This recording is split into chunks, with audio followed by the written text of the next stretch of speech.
Surfing is an ancient Polynesian pastime first documented by Europeans in the 18th century.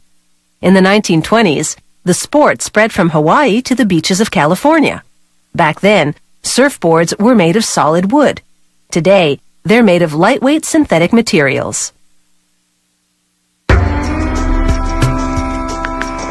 Serious surfers have their boards custom-made and engineered for the types of waves they'll be riding. At the board's core is a piece of polyurethane foam with a wooden strip down the center. The factory's shaping specialist inspects the board and checks the foam for defects. If all is well, he cuts the board to the right length. Then he chooses a board-shaped template from his library and traces it. He saws along his pencil line.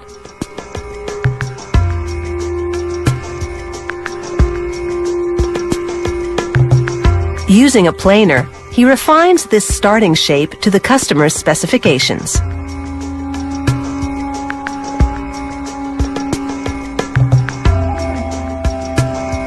When he finishes, he checks to make sure everything's symmetrical. Next, he shapes the edges.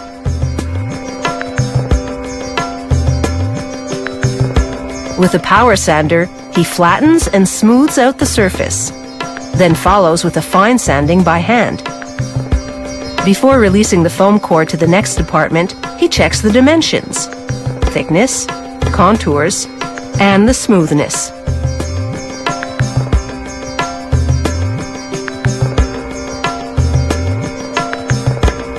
A lamination specialist preps the board to receive its first layer of fiberglass. He masks the top, called the deck, to shield it from the resin he'll now apply to the bottom. He lays down the first fiberglass cloth, leaving an 8 centimeter overlap along the perimeter. Next, he spreads polyester resin that's tinted to whatever color the customer ordered all over the fiberglass cloth. He folds the overlap onto the deck,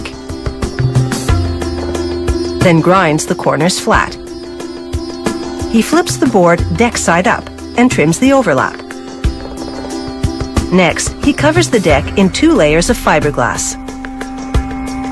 In between them, he pours clear polyester resin, then positions company logos printed on rice paper. The resin soaks the paper, embedding the logo.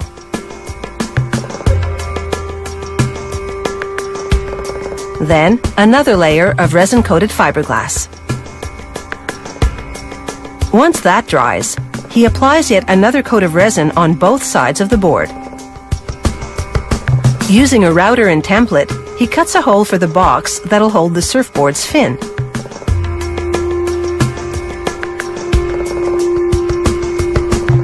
He fills the hole with black resin, then inserts the fin box.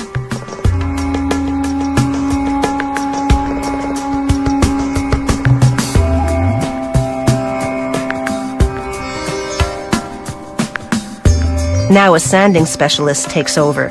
He grinds the box flush, which opens its fin slot.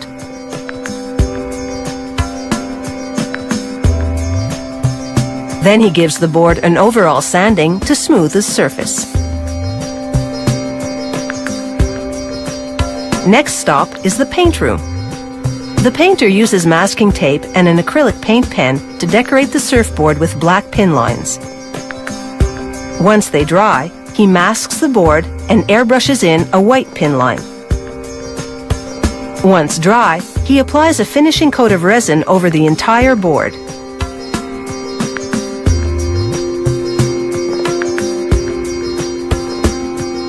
Now, a polishing specialist steps in.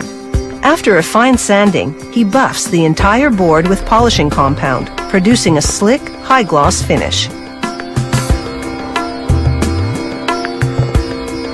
The factory ships the board to the surfboard shop, where the customer chooses a fin from the many models available. The fin screws into the fin box. And dude, the board is ready to go.